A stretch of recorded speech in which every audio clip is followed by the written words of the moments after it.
Selamat pagi.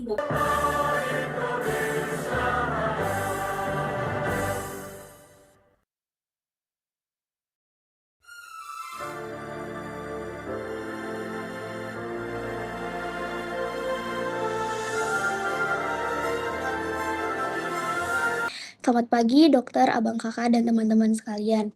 Yang saya hormati Dr. Edina Manalu, spesialis patologi klinik, selaku Wakil Dekan 3.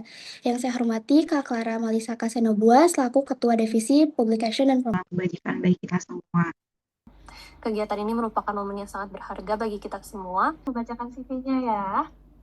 Oke, di sini ada Kak Imam Wahyu di TikTok dan Instagram dengan engagement rating.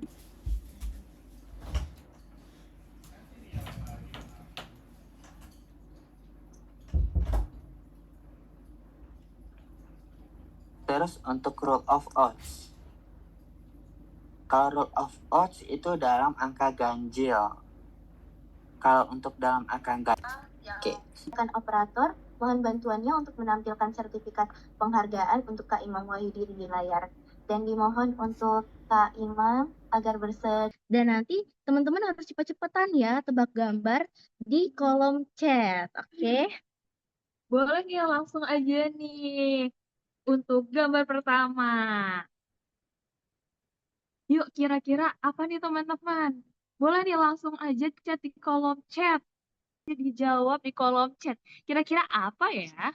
Skripsi dari Kaledi Lulu, ada dari Kak Clara, laptop buku, dari Arika ada belajar, ada tugas online, tugas.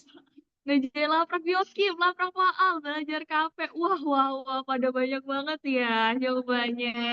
Keren-keren ya. Ini membuktikan bahwa teman-teman kita nih sangat antusias ya untuk mengikuti acara kita hari ini. Bidang desain grafis, teman-teman. Berawal dari rasa ingin tahu, perjalanan dia tuh berkembang menjadi dedikasi tinggi dalam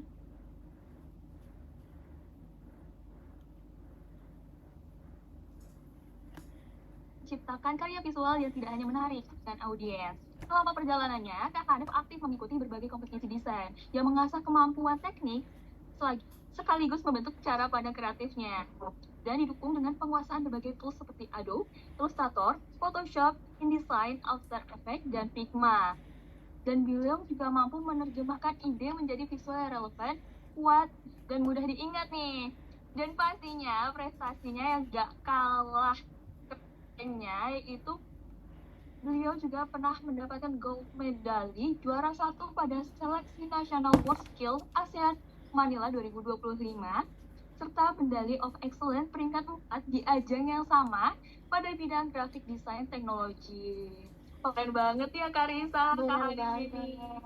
Aku jadi nggak sabar untuk mendengarkan nih penjelasan pemaparan materi dari Kak Hanif langsung nih. Pastinya dong Kak Risa, kamu aja nggak sabar, apalagi teman-teman semua. Oleh karena itu, langsung saja kita Terus kita lanjut lagi, coba kita cari apa yang membedakan nih antara logo biasa yang tadi di awal sama motion graphics yang tadi udah kita tonton. Secara singkat ya teman-teman, logo statis itu kan ya dia diam. Dia diam, dia kaku, bisa dibilang kurang bercerita, bisa dibilang kurang dirasakan juga begitu ya. Tapi ya kalau kita ngomongin kurang bercerita dan kurang dirasakan, tapi dia dikasih nyawa. Kalau kita ngomongin nyawa tuh apa sih?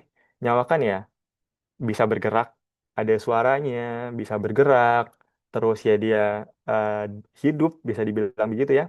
Jadi desain grafis ini, kalau kita cuma ngomongin desain grafis ya dia diam doang aja. Kalau ada nyawanya, bisalah kita sebut sebagai motion grafik gitu. Jadi jangan sampai ketukar nih, ada desain grafis, ada motion grafis, hati-hati ketukar. Dari namanya udah beda, tentu outputnya juga beda. Selanjutnya, ini yang perlu dibedain juga nih teman-teman ya. Ada motion graphic, ada animasi. Bedanya apa? Motion graphic ini dia fokusnya ke informasi. Biasanya tuh kalau teman-teman ngelihat di TV-TV atau di iklan-iklan di YouTube, iklan-iklan di sosmed gitu ya, itu biasanya motion graphic gitu. Animasi film itu apa? Animasi film itu dia ya kayak di film-film. Kalau teman-teman tahu Disney, Pixar dan segala macam itu disebutnya animasi film. Dia memang fokusnya ke cerita dan emosi. Motion graphic bisa juga ada cerita dan emosinya, tapi kalau kita membandingkan antara kedua ini, antara motion graphic versus animasi, animasi film itu lebih fokusnya ke cerita dan emosinya. Lebih panjang juga biasanya kan secara durasi, terus juga animasi film ini dia ada karakter yang diunggulkan ya, bukan diunggulkan, yang diutamain ya, yang sebagai dia adalah objek juga dari animasi tersebut, dari film tersebut. Kalau motion graphic, dia itu fokusnya informasi, jadi enggak harus ada karakter, tapi dia membawakan informasi. Bisa hanya teks aja yang muncul, bisa ada shape yang muncul, bisa ada image yang muncul, bisa ada ilustrasi yang muncul, apapun itu, bebas. Yang penting dia bergerak. Desain grafis yang diberi nyawa. Jadi disebutlah motion grafis. Fokusnya ke informasi. Kayak gitu. Selanjutnya, kenapa kita harus pakai motion? Ini kita udah mulai masuk nih ya ke, tadi kita udah ngomongin pengertian motion grafis itu seperti apa. Sekarang kita bertanya, kenapa sih kita harus pakai motion grafis? Kenapa harus di-motionin? Kenapa harus digerakin gitu ya? Karena otak manusia tuh memproses gambar bergerak lebih cepat daripada tulisan yang diam. Buktinya apa? Buktinya, oke, kita main tebak gambar. Cari perbedaan dari kedua gambar ini gitu ya. Aku kasih waktu 10 detik, teman-teman. Cepet banget, iya. Karena kita mau ngetes seberapa cepat penglihatan teman-teman sekalian Reels Instagram, ukuran TikTok tuh pakai ini, teman-teman. Terus misalnya kita pengen ngapain, misal di After Effects, ya udah nih kita buka teks, ketik teksnya, pengen apa? Belajar motion. Kita ubah warnanya lah biar bagus. Warnanya agak coklat nih biar ik- ikutin virtual background kita hari ini. Motion aku posisiin dia biasanya sih di tengah-tengah misalnya. Nah, terus aku pengen bikin warna background ini nggak mau putih, pengen yang lain. Nah, aku sih biasanya itu bisa kalian atur di composition setting ini. Bisa juga kalau aku karena pengen digerakin jadinya pakai kotak aja. Nah, dia bakal memenuhi di sini. Aku taruh layernya mundur ke belakang biar ada di belakang teks ini. Aku ubah. Misalnya warna oranye ini, aku ubah jadi warna yang cocok apa ya? Warna hitam.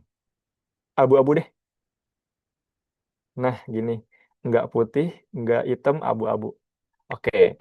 Terus aku pengen motionnya ini, teksnya ini bergerak dari bawah, ke atas, ke tengah-tengah gitu ya. Nah, biasanya kalau di After Effects itu orang bikin keyframe-nya dulu. Nah, karena kita pengen ubah posisinya, berarti bukalah posisi. Klik di layernya, ini kan ada tanda panah. Dibuka, buka lagi yang bawah ya, yang ini. Cari nih posisi. Nih, posisi itu ya. Kalian bisa nih di sini buat ngatur posisinya mau seperti apa. Aku pengen dia posisi pertamanya itu ada di bawah. Geserlah ke bawah sini kan. Terus tambah ini keyframe-nya jangan lupa diklik. Karena kalau orang lupa ngeklik ini, nanti malah nggak jalan sih motionnya. Klik keyframe di sini, dia bakal nyatet kalau di detik 0000 tulisan teksnya ada di bawah sini. Nah, misal aku ubah ke detik 1. Ini ya. Aku pengen teksnya jadi naik ke atas. Oke, kita naik ke atas, taruh di tengah-tengah. Bisa pakai ini, line di tengah-tengah. Nah, gitu ya. Kita harusnya sudah punya motion sederhana. Dia udah muncul otomatis keyframe di sini, di bagian bawah sini ya. Jadi, dia udah bergerak. Kalau kita play, dia bergerak seperti itu. Nah, tapi kan dia kaku ya. Aku pengen dia lebih lebih halus lagi gitu ya. Nah, tadi halus itu kan slow in and slow out. Kita bisa select dulu keyframe-nya, kita pilih keyframe-nya ini, terus klik kanan ke keyframe assistant, ada namanya easy ease, easy in, easy ease out. Yang tadi aku sebutin juga gitu ya. Biasanya sih orang-orang pakai easy ease out. Bisa klik aja easy ease out. Nah, dia bakal lebih halus. Nah, gitu ya. Coba kita ganti dari easy ease out jadi easy ease aja deh misalnya. Cobain yang easy ease aja. Nah, dia ada halus di akhirnya. Ini di zoom dikit ya, biar lebih kelihatan. Kita lihat, nah dia di akhirnya lebih memelan sedikit daripada pas dia berangkatnya, ibaratnya gitu. Biar lebih maksimal lagi, gimana caranya? Kita bisa buka graf editor ini. Graf editor, terus di bagian sini, ini ada kurvanya. Kurvanya yang kita atur biar dia lebih halus lagi. Aku biasanya tinggal tarik aja nih. Tarik bagian ini ke belakang. Ya misal segini aja cukup. Kalau kita play lagi, dia lebih kencang di awal dan pelan di akhir. Lihat ya? Nah, dia udah kelihatan lebih halus, dia nggak kaku yang tek-tek, nggak yang gitu, tapi dia yang kayak sangat subjektif gitu ya. Itu tergantung orang yang lihatnya seperti apa. Terima kasih, saya kembalikan kepada MC.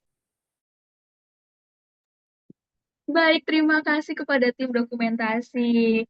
Dan kami juga mengucapkan Izinkan saya untuk berdoa dengan Kristiani yang lain menyesuaikan. Berdoa mulai. Ya Tuhan, puji dan syukur kami panjatkan kehadirat-Mu atas kebaikan-Mu sehingga kami dapat berada di ujung acara kita ini. Kiranya acara ad hoc ini dapat berguna dan bermanfaat bagi para peserta dan bisa memotivasi untuk lebih mengenal tentang dunia desain. Terima kasih Tuhan, haleluya. Terima kasih, Arga. Nah, teman-teman, ini saatnya kami berdua harus pamit nih. Terima kasih banyak atas antusiasmenya yang luar biasa dari awal hingga akhir acara. Jangan lupa segera dieksekusi idenya ya teman-teman. Baca lagi TNR-nya dan kami tunggu karya-karya hebatnya semua.